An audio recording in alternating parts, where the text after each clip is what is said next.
El caso de hoy es uno de los asesinatos más horrendos de la historia reciente de España, el cual generó un gran impacto en todo el país. Esta es la historia de Sandra Palo. Gracias a las historias de Gido por recomendarlo. Hola mi gente, ¿cómo están? Espero que estén muy bien. Bienvenidos a Con Sabor a Café, nuestra serie Coffee and Crime. Antes de comenzar con el caso de hoy, quiero invitarte a que te suscribas al canal si no lo has hecho, es totalmente gratis. Recuerda activar la campanita de notificación. Y bueno, señores, con mi cafecito en mano, ¿qué tal si comenzamos?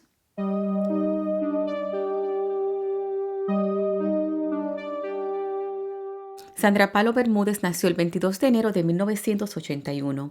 Ella vivía con sus padres Francisco Palo y María del Mar Bermúdez. Era la mayor de sus dos hermanos, Jessica e Ismael. La familia vivía en el barrio Las Margaritas en el municipio de Getafe. Sandra es descrita como una joven dulce, alegre, siempre estaba sonriendo, se llevaba bien con todo el mundo y era muy querida por todos. La infancia de Sandra fue marcada por dos sucesos que impactaron su vida. Primero contrajo meningitis aguda y tuvo que ser internada en el hospital.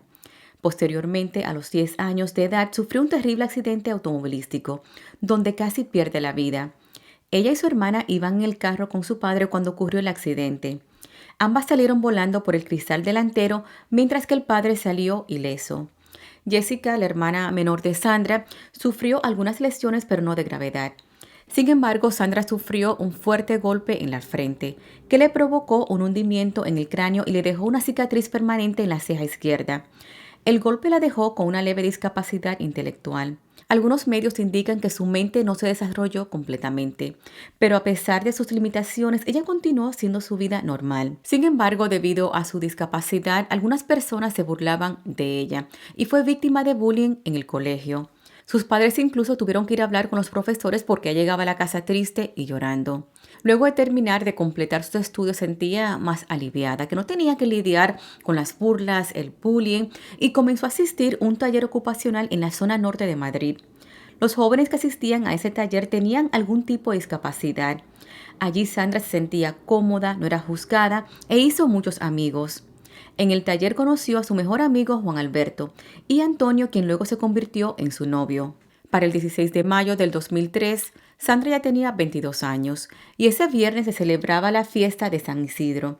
Ella había quedado con su novio Antonio y su amigo Juan Alberto salir a tomar algo, a pasar un buen rato, pero tenía que regresar a su casa temprano, porque la mañana siguiente era la primera comunión de su hermano Ismael de 9 años y toda la familia tenía que estar en la iglesia temprano. Bajo esa condición, sus padres le dieron permiso para que saliera ese día. No obstante, a pesar de las advertencias de su madre que no llegara tarde, Sandra nunca llegó a su casa. Pasada la medianoche, ya del 17 de mayo, Sandra y su mejor amigo Juan Alberto dejaron a Antonio en su casa, la cual quedaba más cerca del lugar donde se encontraban. Luego ellos se fueron caminando hasta una parada de autobús en la Plaza Elíptica. Sandra se comunicó con su madre para informarle que tenían un buen rato esperando por el autobús, pero ninguno llegaba. Ya para ese entonces eran las 2:30 de la madrugada. Como era de esperarse, su madre estaba muy enojada. Recuerda que Sandra acordó llegar temprano a su casa porque al día siguiente se iba a celebrar la primera comunión de su hermanito de 9 años. Sandra y Juan Antonio esperaron un rato más, pero al ver que no llegaba ningún autobús decidieron caminar hasta sus casas. Mientras iban caminando fueron interceptados por un carro Citroën ZX rojo, donde viajaban 4 jóvenes. 3 de ellos se bajaron del carro y a punta de cuchillo obligaron a Sandra y a Juan Alberto a subir al vehículo. A unos pocos kilómetros bajaron a Juan Alberto del vehículo, pero no sin antes amenazarlo con quitarle la vida si los denunciaba. Sandra también trató de salir, de huir, pero los jóvenes se lo impidieron y se la llevaron con ellos. Posiblemente los nervios o por miedo impidieron que Juan Alberto llamara a la policía y reportara que su amiga había sido secuestrada. Cabe destacar que este joven tenía una discapacidad intelectual. Como dije anteriormente, Sandra lo conoció en el taller de personas discapacitadas al que ella asistía. Juan Alberto le envía un mensaje a María del Mar, a la madre de Sandra, en el que le informa que ella se había subido a un autobús e iba de camino a casa. 5 minutos después le mandó otro mensaje donde le pide que si Sandra no llega a la casa, que le avisara. Esos mensajes se le parecieron un poco extraños a María del Mar, y a pesar que estaba preocupada y hasta un poco enojada porque ya eran las 3 de la mañana y Sandra no llegaba, se sintió un poco tranquila de que ya iba de regreso. Sin embargo, la mañana siguiente, cuando los padres se despertaron, se dieron cuenta que ella nunca llegó. En un inicio pensaron que se había quedado a dormir en casa de una amiga para evitar que la regañaran por no haber llegado temprano. Pero a medida que fueron pasando las horas, pasó la primera comunión y Sandra no asistió, su familia comenzó a preocuparse aún más. Ella jamás faltaría a algo tan importante. Esa tarde fueron informados por la policía que un camionero había encontrado el cuerpo de una joven en el municipio de Leganés. Sus padres fueron de inmediato a la morgue a identificar el cuerpo y en efecto era Sandra. El médico forense informó que ella había sido torturada, asesinada, abusada sexualmente y quemada viva. Tenía lesiones y fracturas en casi todo el cuerpo. El asesinato de Sandra causó gran conmoción e indignación. Los medios de comunicación comenzaron a cubrir la trágica muerte de la joven de 22 años. La investigación comenzó de inmediato. Juan Alberto fue considerado el primer sospechoso. Él fue el último que estuvo con Sandra esa madrugada. Él relató su versión, pero en realidad no tenía mucha información, solo que 4 jóvenes se la habían llevado. Posteriormente, él fue descartado como sospechoso. Era imposible que él solo haya hecho algo tan atroz. Un mes después, la policía capturó a los sospechosos, ya que ellos presumieron de lo que le habían hecho a Sandra con sus amigos. Lo peor de todo es que 3 de los 4 jóvenes eran menores de edad. El 12 de junio fueron detenidos Ramón Santiago Jiménez, de 17 años, José Ramón Manzano, alias Ramoncín, también de 17. Unos días después detuvieron a Rafael García Fernández, alias El Rafita, de 14 años. Y finalmente a Francisco Javier Astorga, alias El Malaguita, de 18 años. Él era el único mayor del grupo. Todos eran unos delincuentes con un largo historial criminal y formaban parte de una banda llamada la Banda del Chupete. Ellos estaban acostumbrados a burlar a la policía y al sistema judicial, porque al ser menores de edad, cuando eran detenidos eran dejados en libertad. En algunas circunstancias solo pasaban unos meses en un centro juvenil. La policía estaban cansados de arrestarlos porque lo arrestaban y luego lo dejaban en libertad. Se podría decir que tenían las manos atadas, ya que las leyes de protección de menores los protegían. Según el relato de estos jóvenes, de estos delincuentes y asesinos, la noche del 16 de mayo ellos salieron a trabajar. Así es como ellos se referían cuando iban a salir a las calles a robar, a quemar autos, a amenazar a las personas, etc. Ya en la madrugada del 17, mientras iban por la carretera, vieron a una pareja caminando, a Sandra y a Juan Alberto. Malaguita, el mayor de edad, iba conduciendo el vehículo y le dice a sus amigos: quiero enrollarme con esa. Es decir, que quería tener relaciones sexuales con ella, con Sandra. Él se detiene, los otros 3 se bajaron y secuestraron a Sandra y a su amigo, pero como dije anteriormente, bajaron a Juan Alberto.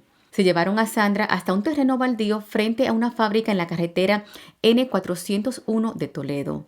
La sacaron del vehículo a empujones para no mancharlo, es decir, para no dejar evidencias de la violación que pretendían hacer. La desnudaron, tiraron al suelo y la violaron en grupo. Mientras uno la violaba, los otros le agarraban los brazos fuertemente. Cuando terminaron, ella apenas podía caminar, pero aún así se vistió. Ella trató de huir, pero la detuvieron. Ella le suplicó que por favor la dejaran ir, que tenía que regresar a su casa para asistir a la primera comunión de su hermano. Pero ellos simplemente se burlaron de ella y comenzaron a planear qué hacer con ella. Decidieron que lo mejor era asesinarla para que no los denunciara. Malaguita subió al carro mientras que 2 de los jóvenes agarraron a Sandra. Luego le embistió con el carro, es decir, que la chocó con el carro varias veces contra un muro, causando fracturas en sus piernas. Ella cayó al suelo. Luego los 3 jóvenes se subieron al carro. Al ver que ya no moría, Malaguita continuó atropellándola con el carro más de 10 veces. Le pasaba por arriba una y otra vez, hasta que la dieron por muerta. Al parecer eso no fue suficiente para esos jóvenes, así que fueron a una gasolinera a comprar 1 euro de gasolina para quemarla. Afortunadamente, la cámara de vigilancia de la gasolinera los grabó, aunque la imagen era muy borrosa. Cuando llegaron al lugar donde habían dejado a Sandra moribunda, ella movió uno de sus brazos. Señores, ella aún estaba viva. Pero a pesar de eso, ellos continuaron con su plan. La rociaron con gasolina y la quemaron viva. Esa fue la causa de su muerte. Luego se fueron a sus respectivas casas como si nada hubiera pasado. Bueno, ya terminamos el trabajo de hoy prácticamente. El carro que fue utilizado durante el crimen nunca fue localizado. Se cree que lo quemaron y lo tiraron por un barranco. Debido a que entre los 4 asesinos de Sandra había un mayor de edad, los 3 menores fueron juzgados por separado de él. El proceso judicial fue una pesadilla para los familiares de la joven. El juicio de los 3 menores comenzó en octubre del 2003 en un tribunal de menores y el de Malaguita en enero del 2005. Malaguita, al ser mayor de edad, trató de desligarse de lo ocurrido y echarle la culpa a sus otros 3 compañeros. Pero ellos dijeron que él fue el autor intelectual. Ellos no mostraron ningún tipo de arrepentimiento ni remordimiento por lo que le hicieron a Sandra. Durante el juicio se reían, se burlaban. Según sus declaraciones dijeron que Sandra no se resistió, que estuvo de acuerdo con todo lo que le hicieron. Ay, Dios mío, Padre Santo, esto me pone mal, muy, muy mal. Qué descaro, qué descaro. Durante el juicio de los menores de edad, mucha información no salió a la luz pública, se mantuvo en privado para protegerlos. Ellos fueron acusados de secuestro, violación, asesinato. Ramón Santiago y José Ramón Manzano fueron sentenciados a 8 años de prisión en un centro de menores y 5 años de libertad vigilada. Rafael García, el Rafita, de 14 años, fue sentenciado a 4 años de prisión y 3 años de libertad vigilada. Según su abogado, él no participó en la violación de Sandra y por eso recibió una sentencia menor que los demás, 4 en vez de 8 años. 4 años nada más, señores. La prensa pudo estar presente durante el juicio de Francisco Javier Astorga, alias el Malaguita. A sus 18 años era considerado el cabecilla del grupo. Él fue acusado de los mismos delitos que los demás, pero con los agravantes de alevosía y ensañamiento. Él fue sentenciado a 64 años de prisión y está recluido en la prisión de Herrera de la Mancha. Luego de las sentencias, los padres de Sandra comenzaron una lucha contra el sistema judicial de España. Organizaron manifestaciones y recaudaron 1 millón de firmas para modificar la ley que protege a los delincuentes menores de edad. Trataron que las condenas de los menores fueran modificadas, que fueran aumentadas ya que 2 de ellos en pocos meses cumplirían la mayoría de edad cuando fueron sentenciados. Pero no lo lograron. Los 3 jóvenes, luego de cumplir su sentencia, fueron dejados en libertad y continuaron con su vida de delincuencia. Ellos entran y salen de prisión, como era de esperarse. El único que continúa en prisión es Malaguita. Y señores, qué sentencias más ridículas. La justicia tuvo clemencia de los jóvenes porque eran menores de edad, pero ellos no la tuvieron con Sandra. Sino que me arrebata a mi hija, que no la voy a poder ver más.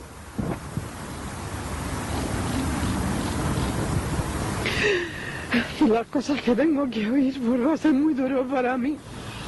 Pero mi hija me ha pedido que tengo que estar aquí para que se haga justicia y aquí estoy.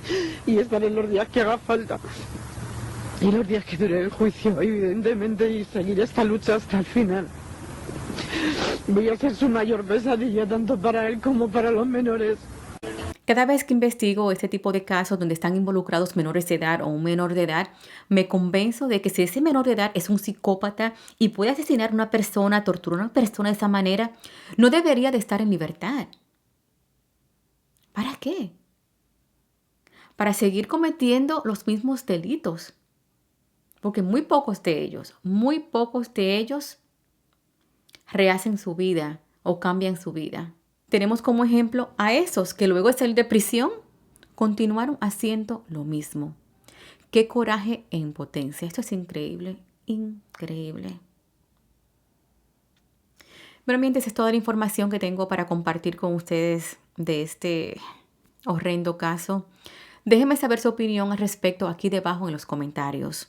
Antes de despedirme, quiero invitarte nuevamente a que te suscribas al canal. Comparto casos todos los domingos a las 6 de la tarde, hora este de Estados Unidos. Y si te gusta ese tipo de contenido, regálame dedito arriba, comenta, comparte. Toda esa interacción le das saber a YouTube que te gusta el contenido de mi canal y me ayuda a seguir creciendo. Muchas gracias por verme. Nos vemos el próximo domingo. Bye bye.